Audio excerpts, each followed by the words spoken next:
water on three sides, cut off by two international border crossings. And today, Washington Governor Jay Inslee blamed the Canadians for choking off this small town.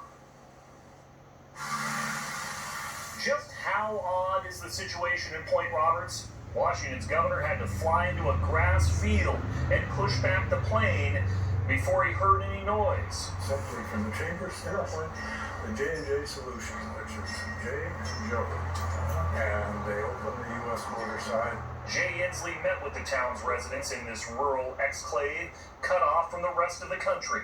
If we can't open the whole border, I think Point Roberts needs that exemption.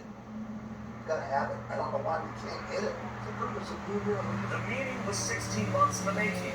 The Point has watched its only businesses wither and homes go vacant as the pandemic dragged on.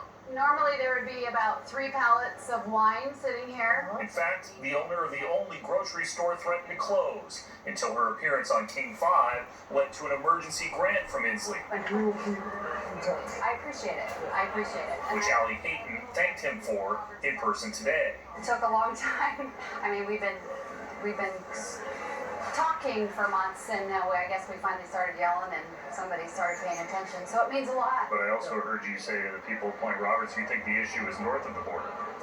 I think it is, my perception is that it is more of a federal government problem in Canada than it is at least in the British Columbia situation. Inslee, who has mandated strict COVID guidelines, says he's comfortable with allowing a partial reopening of the international border. And our vaccination rates are close enough now that there's not a huge difference either north or south. And so there's not a reason for either north or south to fear the other. We should be able to do something where folks can come across the border. Washington Congresswoman Susan Delbene, whose district includes Point Roberts, says she's asked residents for badge numbers of Canadian agents who aren't allowing even essential trips, and says she's pushing for the U.S. to relax restrictions for visiting Canadians here. What can we do uniquely to allow folks to come through if Canadians aren't requiring long-term quarantine when folks return? But until then, the plight of the Point will drag on,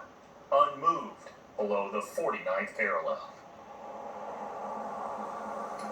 This was only the third time a Washington governor has ever visited Point Roberts.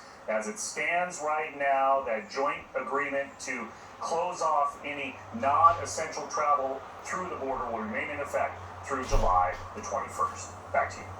So, Chris, it sounds like Inslee and Delbene are not happy with Canada's federal government. It sounds like they're kind of pushing for a different solution. What would that be? Yeah, that's what we heard from them today, Mark. The idea that Canada did loosen up restrictions for vaccinated Canadians, meaning ending the 14-day quarantine. It's a little easier for Canadians. The thought is perhaps that it could be made easier for Canadians to come across the border south to Point Roberts, that having that allowance would perhaps open up business, bring some business back to this community that so desperately needs it.